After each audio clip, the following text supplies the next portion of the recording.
to a halt.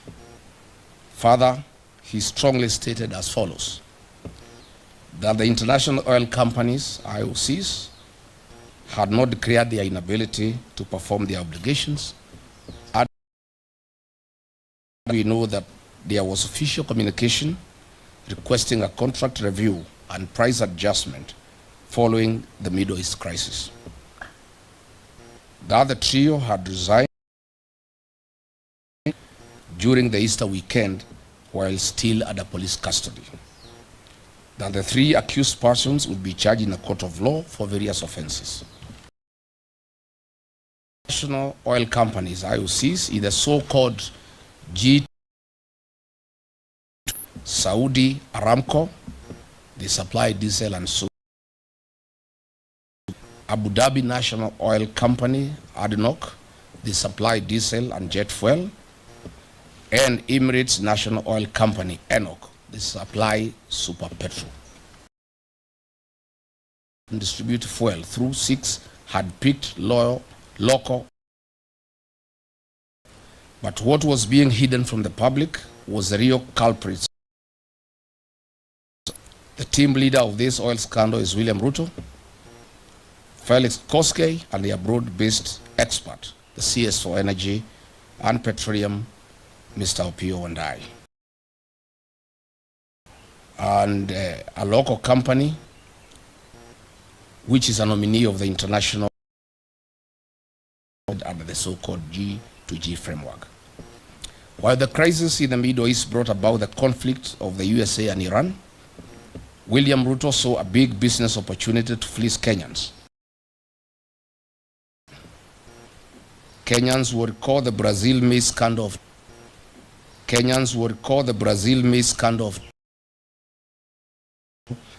was the Minister for Agriculture, and he was fired. Right Honorable Raila Odinga. Truly, you cannot. In the so-called G2G arrangement, Gulf Energy, William Ruto's proxy, via a letter dated 21st March 2020, then PS State Department of Petroleum, Mr. Liban Mohammed, live fuel and triggered a delivery default. Note that Gulf Energy supplies 4 out of 6, or 67% of the monthly fuel cargoes. Oil marketing companies to supply the balance of 20% that the so-called G2G framework. Since the framework agreement could not evacuate fuel through Strait of Hormuz and had communicated their inability to perform their contractual obligations, the 3 government officers invoked relevant provisions and regulations 2023 and implemented a government directive, Security Council Committee, via a letter dated 9th March 2026, reference number OP CAB 3/55A, to explore to diversify petroleum import sources beyond single and enhancing national energy security. As such, the above decision was implemented. On 18th March 2026, the State Department of Petroleum Committee, which was chaired by one Joseph Wafula, was held and replenishment plan. The meeting was attended by oil marketing companies. During this meeting, it was recognized that there is a likely shortage or supply of petroleum products, and in accordance with Clause 21, Petroleum Import Regulations 2023, marketing companies were invited to submit an expression of interest for the emergency supply of contingency fuel stocks for delivery on or before 28th to 30th March 2026. It is important to note that only 4 of the 13 oil market in a stipulated time frame. The awards for the supply of emergency contingency stocks was duly awarded to the two lowest technically compliant oil marketing board bidders with a quality waiver from Kenya National Bureau of Standards, KEBS. Note this was also in line with clause 8.1 23, an international best practice as seen in other countries who had relaxed fuel specifications following the effects of the Middle East crisis. Subsequently, via letter dated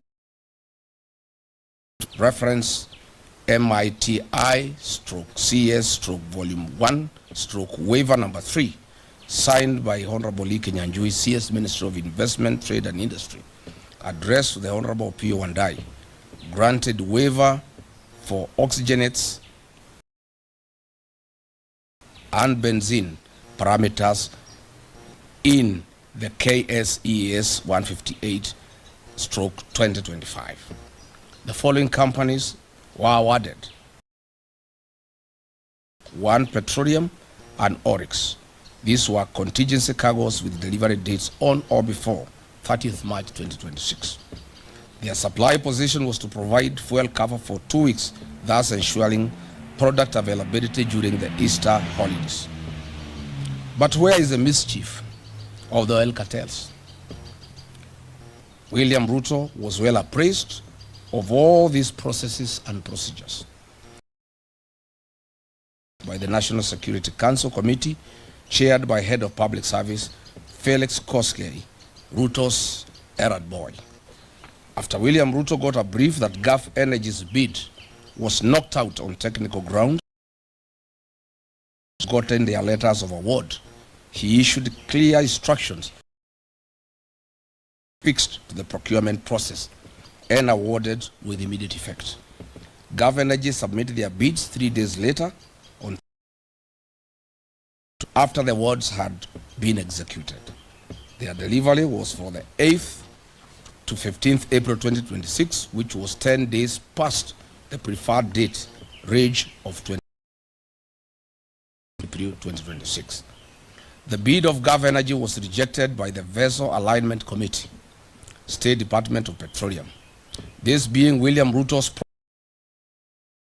% of monthly cargoes. He exercised political power. Characteristic of him, this is when the head started rolling. He knew that he had lost profit. Through a remarkable architecture, conman attitude, William Ruto orchestrated a terrible propaganda that the fuel supplied was substandard despite the comprehensive compliance due process followed by the gallant. To date, the 3 arrested Kenyans, PS Liban, DG EPRA and MD Kenya Pipeline Company, have had no charges preferred on them. Why? They had no case to answer as they followed and applied the law strictly under William Ruto and his broad-based expert, the Honorable P.O. Wandai. Concurrently and maliciously, on the night of 5th and as this drama was being executed, William Ruto dispatched by CS Wandai, Acting CEO EPRA, Engineer Joseph Okech, and other senior government officials together with Gulf Energy to renegotiate new pricing with the international oil agent is Gulf Energy, a proxy of William Ruto. These prices were negotiated in Dubai, and if you recall, that is why Opiyo Wandai was not available when he was summoned by negotiating these prices in Dubai to take into consideration the profit of William. Kenyans now have to pay for the greed and business of William Ruto, but across all sectors of the economy. Yesterday night, petroleum by Kenya shillings 28.69, Kenya shillings 40.3 per liter, a historic high since Kenya's independence. I announced the price increase of 40 because I had is negotiating in Dubai on behalf of William Ruto and his people. Following the April 14, 2026 price adjustment, Mr. William Ruto will earn a profit of Kenya shillings 5 per every litre consumed, or the equivalent of 2.5 billion Kenya shillings. 500 million litres to be supplied for the region's consumption. Since the inception of the so-called G2G agreement, Mr. William Ruto has earned a cool 30 billion shillings in of petroleum products to the region. During the COVID pandemic, Ukraine-Russian war, the then government of the day took measures to cushion the welfare of its citizens, whereas today the William Ruto regime has taken advantage of the Middle East crisis to load their profit to the detriment of Kenyan citizens. We have one question to ask. The contingency stocks were procured in accordance with the Petroleum Act 2019, in accordance with the Petroleum 2023, the Open Tender Agreement Terms and Conditions 2023, waiver, and the Kenya National Security Council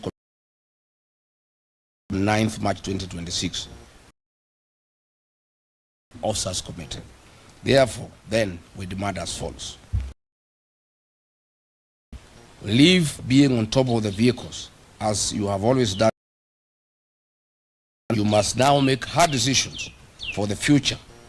Mr. William, this is the time Kenya that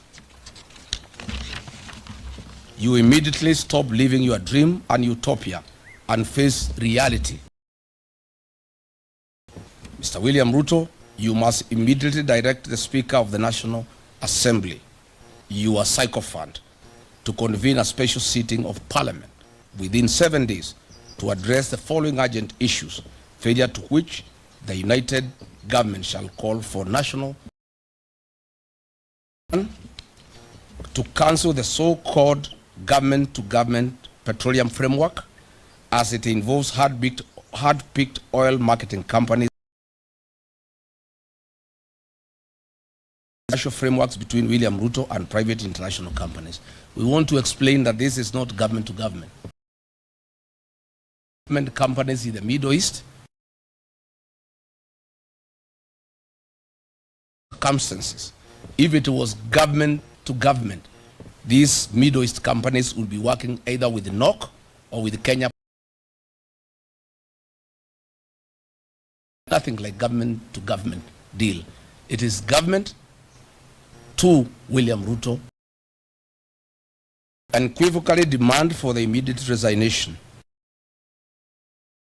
for energy and petroleum, Mr. Opiyo and I, for the fuel scandal and lying under the oath to the. So demand the resignation of Lee Kinyanjui for being complicit and being part of this scandal. We want to ask the implementation of the National Infrastructure Fund and the sale of equity in Safaricom PLC and Kenya Pipeline from the adverse socio-economic effects of the April 2026 historic fuel price adjustment. On taxation relief, to the suspension of the road maintenance levy that was increased from 18 shillings to 25 shillings per every litre of fuel. Of the affordable housing levy. We also unwarranted NSSF deductions that are punitive and are used to finance President William Ruto's single-sourced infrastructure projects. We also demand that Parliament on fuel products. We are saying on behalf of the people of Kenya that that is a reducible minimum of William Ruto. We shall announce further measures to the people of Ruto and the National Assembly to act in the best interest of the people of Kenya. Thank you. Well, tomorrow in the High Court at Milimani, dealing with the state capture the sale of Safaricom shares to itself a foreign company. So although in our statement we have highlighted that whatever the proceeds out of that sale, and we'll be in court tomorrow. So our brother JB give some highlight, make some further comments, and after that we'll have brother Fred Matiang'i, and finally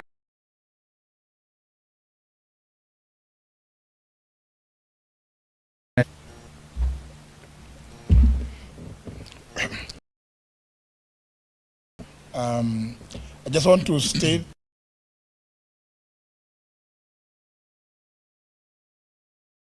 William Ruto to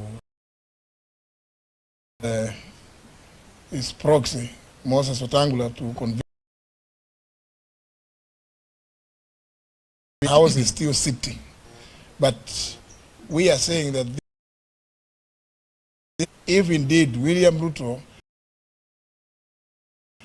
at all about the welfare of the people of Kenya,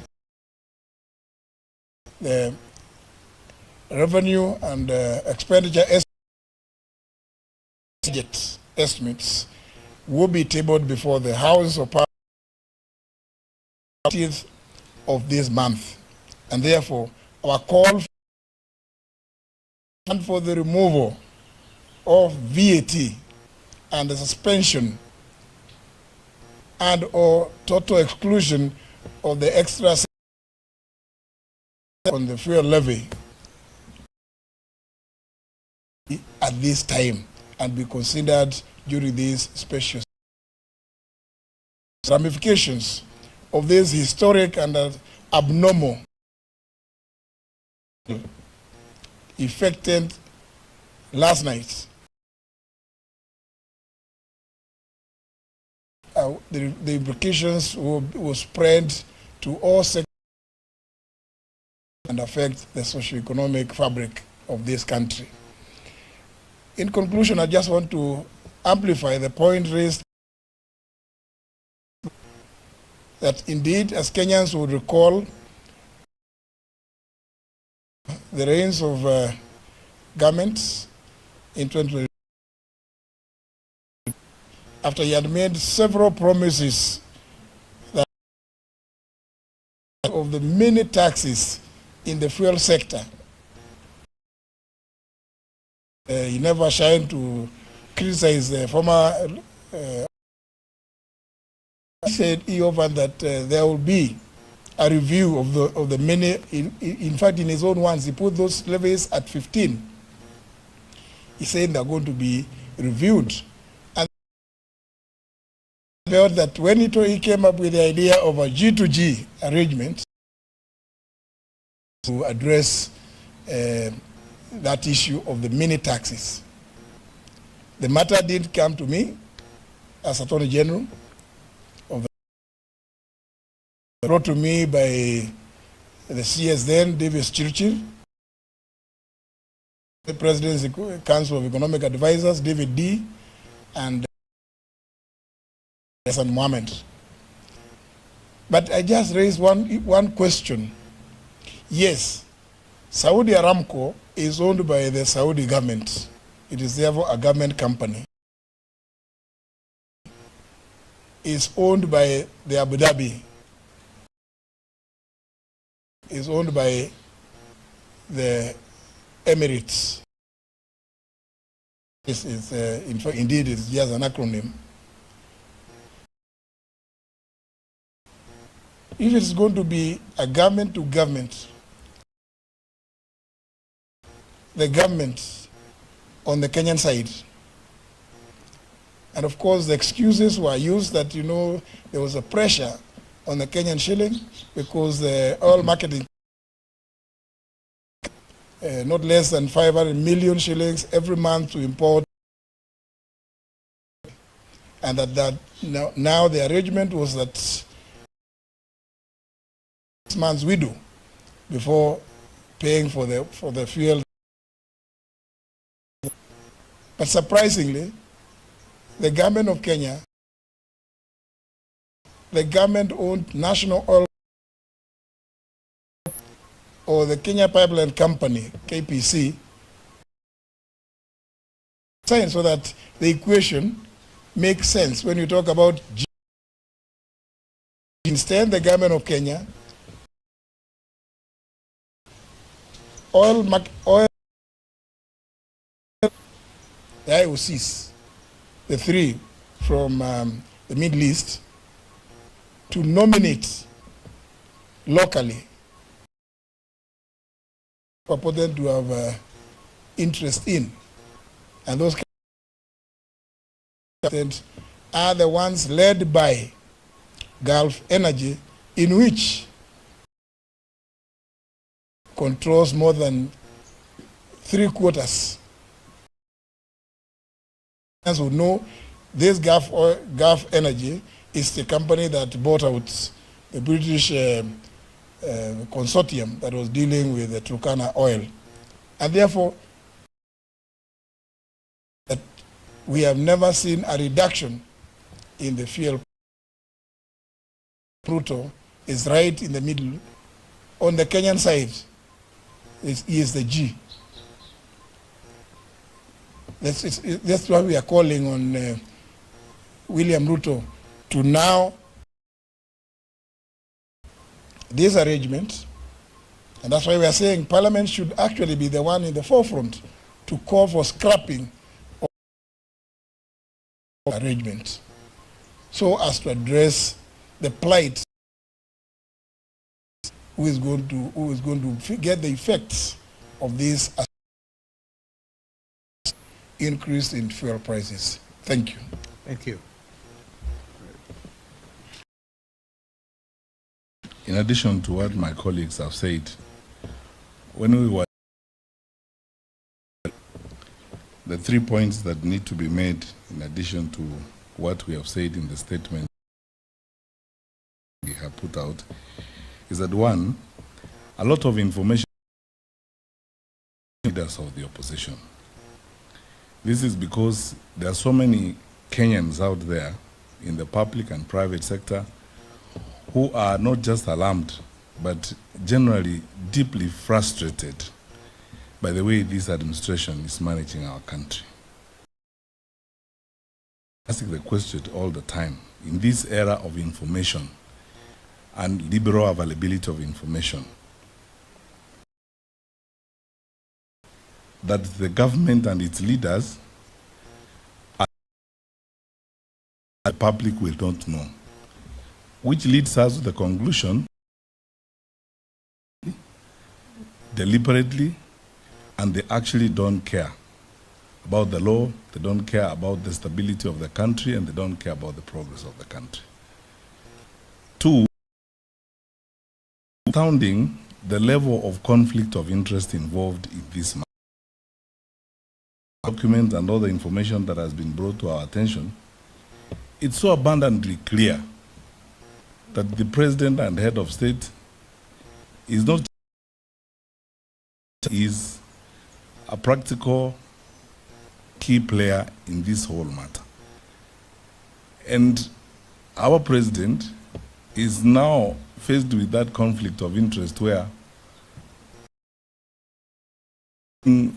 head of state and government, and therefore the custodian of the welfare of the people of Kenya, and the businessman and the practitioner that he is. Because for the private sector in this country, the leader of our nation is a predatory competitor, and he can't hold that position of competitor and regulator at the same time, because you can see the resultant effect of it. It's untold pain and suffering of our people. Lastly, I hate to say this, I always hope I'm wrong, because just 4 years ago, before we left the government, we warned the country about a number of these things. I was in the previous administration when we saw some of these things, that these our friends be fair arbitrators and leaders of. In my view, and we've discussed this, dealt with this matter of oil, I think we haven't seen the of the direction our economy is going to take and some of the things that are going to of government business. So when we say publicly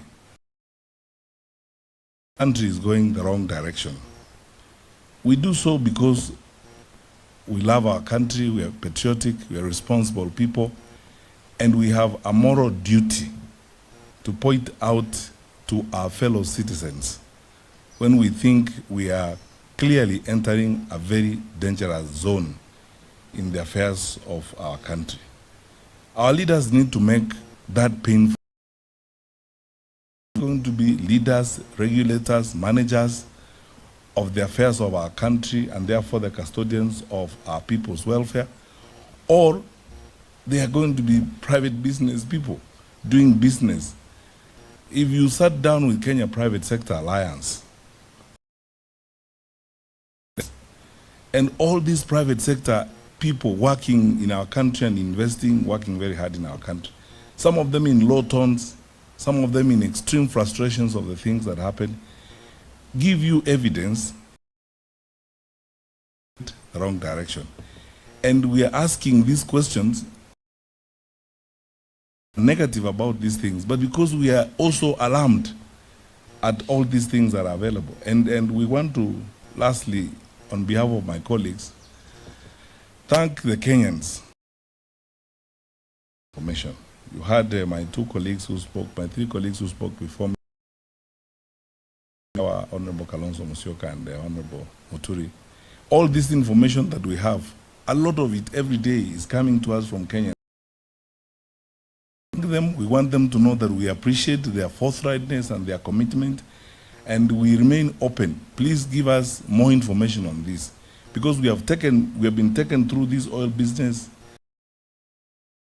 and public officers who are willing to share information, who are equally concerned by the way the affairs of our country are being run. We will. The point is to assure them that in us, the oil partners, we are also hopeful about our country, and we are asking them not to lose hope even as they find themselves in those circumstances. Help is on the way. We will turn the leaf soon, and we will continue with the business of building a country, because we believe our beloved country, Kenya, is better. We are better than this. Thank you.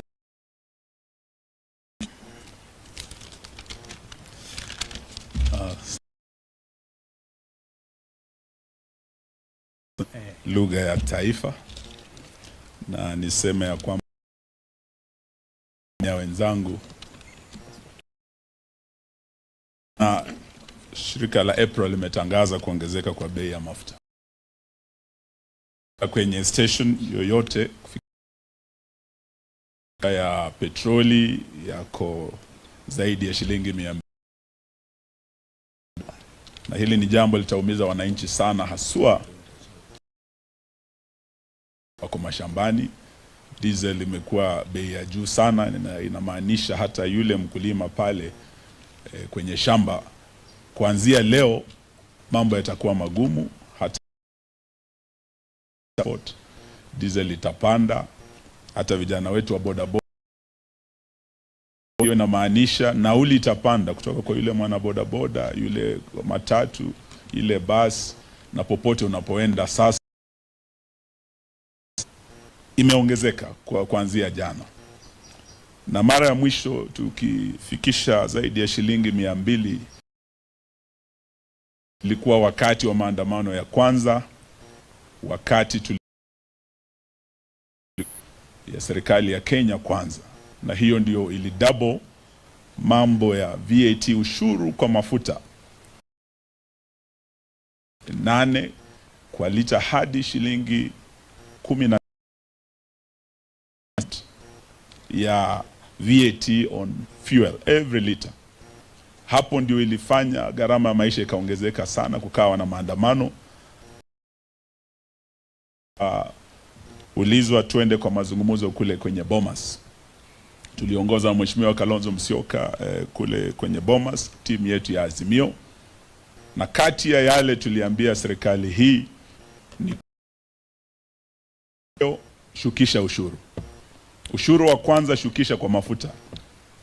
Pale Uhuru Kenyatta aliwacha kwa serikali, na ilikuwa kwa hiyo serikali na Mheshimiwa Matiang'i hapa, ilikuwa pressure nyingi sana VAT ipite 8%, lakini Uhuru Kenyatta aliita hapo wananchi wataumia. Na hiyo ndio ilifanya lita ya mafuta wakati Uhuru anaondoka, Wakenya wenzangu watakumbuka, ilikuwa shilingi 159, 159 per liter. Lakini baada ya hiyo bei ikaongezeka. Bomas tulikuwa na Mheshimiwa Kalonzo, tukawa na wenzetu wengine ambao tulifanya. Nataka niukumbushe ndugu Wandai ya kwamba tulitumwa ushuru kwa mafuta. Kulikuwa na ushuru, different levies and taxes on fuel alone, na hiyo ndio na wakati huo tukasema hiyo VAT turudishwe 8%. Wenzetu wa Kenya Kwanza walikataa. Kwa hayo bado waliongeza tena mambo ya 18 hadi 25, na hiyo ndio sababu Bwana Zakayo, sababu bado na ushuru bado unapanda, ya kwamba aanze akichukua ushukani baada ya Uhuru Kenyatta, aanze na hiyo shilingi, kishwa Wakenya wataanza kuona nafuu kidogo katika mambo. Hii bei itarudi chini ya 200, na hiyo itasaidia kila mwananchi wa Kenya popote ulipo katika hapa, na tuseme we must demand that this liwe na kikao rasmi kuzungumzia hili kama za kila mwananchi wa taifa letu. Shida mbaya, kulikuwa na hii mpango wa G2G, wakati huo ndio ulikuwa unaanzishwa, na tuliambiwa dola imekuwa mbaya, sasa lazima tufanye negotiation na wenzetu wa Arabuni so that we stabilize vita ya Ukraine na Russia normal, na vile vile dola yetu kuweza kustabilize, akiwa iweko hadi mwaka jana. Alafu tukasikia imekuwa extended hadi December. Sasa tuambiwa hii G2G imekuwa extended hadi September. Hiyo inamaanisha ya kwamba hii bei itabaki ama itaongezeka, lakini haitaenda chini, sababu ya hii deal ambayo msipende. Leo tumeelezwa vizuri sana kwenye wa Bomas, na nilikuwa kati ya wale tuliangalia mambo hayo, na wakati walikataa kushukisha ushuru, nilikuwa kati ya wale nilikataa kuweka sahihi mkataba huo, sababu walikuwa na uwezo finance bill ya kwanza, lakini wakaongeza hata finance bill ya 2024 ikawa mbaya zaidi. Mzigo huo ulirudi kwa mwananchi, na ndio sababu vijana wetu wa Gen Z walijitokeza. Kama tungefanya the right thing at Bomas in 2023, tutoe hiyo ushuru, tuachane na hii mpango wa G2G, vijana wetu wale walikufa. Vijana wa Gen Z waliokufa 63 2024 wakipinga ushuru huu hawangekufa. Leo tuwasema wakati umefika, Bwana Ruto, ufanye kile ambacho Wakenya ushuru. Lakini zaidi hiyo G2G wakati wa Bomas, when we challenged it, tulisema haikuwa G2G wakati huo, and on record kule Bomas katika Hansard iliyowekwa ya kwamba hii G2G ilikuwa upande wa Uarabuni ilikuwa ni serikali, mashirika yameambiwa na aliyekuwa Attorney General ya serikali, lakini upande wetu tukatoa mashirika ya serikali, it was government to gangsters. Na ile faida ambayo hawa wametengeza, vile Mheshimiwa Gachagua amesema hapa, it's obscene, it's immoral, ya kwamba rais wa nchi anaweza tumia shida ndiye mwenyewe na wenzake, wanabiashara wenzake, na ni mabilioni ya pesa ametengeneza.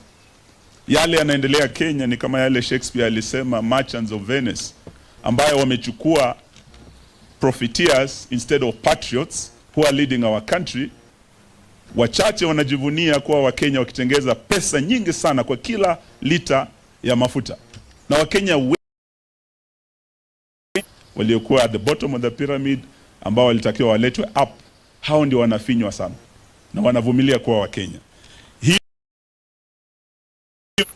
tunataka tuseme ya kwamba it must be scrapped, sababu imekuwa a source of a lot of money coming into the pockets. Pesa mfukoni kwenda kwa mwananchi imeenda kwa Bwana Ruto na wenzake. Ya kwamba wakati umefika tunaweza endelea kuwa na rais biashara ambaye atumia ofisi yake kujifaidi mwenyewe. Wakati amemaliza ambayo ilitoka, and this was global ranking of the most corrupt, Rodeshwa kuwa nambari 2 nyuma ya Assad wa Syria. Mwaka jana wakati orodha imetoka ya kuangalia marais tajiri sana, the first 11 of the richest presidents in the world, akiwemo na maoligarch kama Putin wa Russia, William Ruto wako kwa hiyo orodha. Mshangazi, sababu kama wewe ni rais mfisadi sana, mwanabiashara hodari, kienda kwa sekta ya banking, ako kule, hii bank inaitwa Sidian. Mambo ya hoteli, hospitality, mahoteli ya Weston, Masai Mara, the Carl Ritz Hotel, Ritz Carlton. Tumeelezwa katika mambo ya manufacturing, steel, na rafiki yake Devki, simiti yote ako kwa manufacturing. Tukienda kwa sekta ya sio tu hiyo Gulf, Dabex, he has interest there. Tukienda kwa kuna hospitali inaitwa Real, na tuliona rafiki yake there kwa mambo ya SHA. Ni biashara vikubwa sana na sekta ya afya. Katika sekta ya uchukuzi, helikopter ambazo anakodisha hata serikali, lakini hata ni mwanabiashara mkubwa sana hata angani katika Kenya. Ni jamaa wa majuu sana. Tukienda kwa elimu, anaanzisha university kule Eldoret, sisi sote tunajua is in direct competition na university ya Moi inaanguka, lakini hata biashara ya matatu, he has not spared Kenyans. Hata ukiingia kwa mambo ya sukari zote, Zoya, Soni, Muhoroni, miwani, na ekari zaidi ya 1,100, na marafiki zake wachache wa Hindi sasa wameshika sekta ya sukari mkononi mwao. Ukiuliza wa Masai wanatuonyesha hiyo factory inakuja ni ya Ruto, na kuna zingine ambazo anaendelea kufanya, na tunajua ya kwamba hata kwenye mining Hills tunamuona kule West Pokot kwa simiti, hata dhahabu kule Kakamega na kwingineko. Sasa tunauliza kama Wakenya, jamani, itakuwa vipi tuwe na rais kule Venice, kulikuwa na mabepari wa Venice of Kenya led by none other than William Ruto. In fact, for me, I will tell my colleagues, we should not just be asking the PS to resign over this scandal as small fish. Asking Opiyo Wandayi, we should be asking William Ruto himself. You are conflicted. You are a merchant. You are a profiteer. You are not a patriot. Beyond our country, your gold in the DRC and diamonds, the blood gold with Sudan, with RSF. How much is enough? Hey. Sasa umeasikia na waelewa kwa sababu gani tutulize boli kwa maswali. Hata umesahau ndugu Eugene been spared. Kwa hivyo mfanyabiashara huyu sugu uongozi afanane nao. Kwa hivyo so we want to say extremely painful.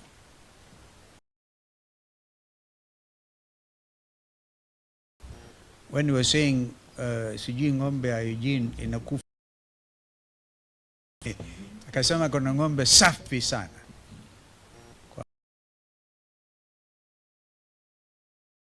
Lakini uongozi wa nchi nao unahitaji. So we are at a crossroad. We can together that we're not going to leave you alone. Put your best interests ahead.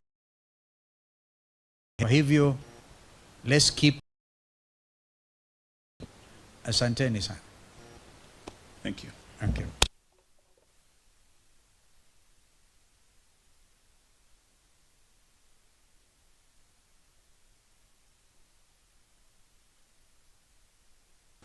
Asanteni sana. Thank you. Okay.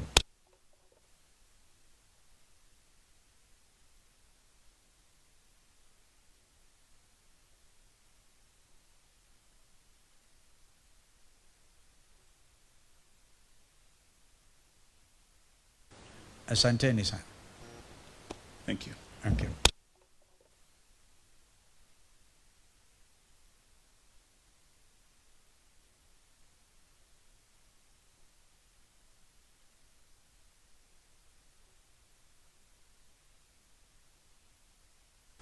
Asanteni sana.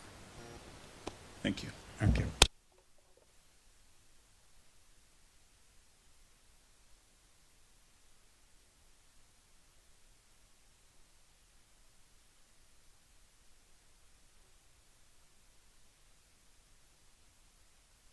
Asanteni sana. Thank you. Okay.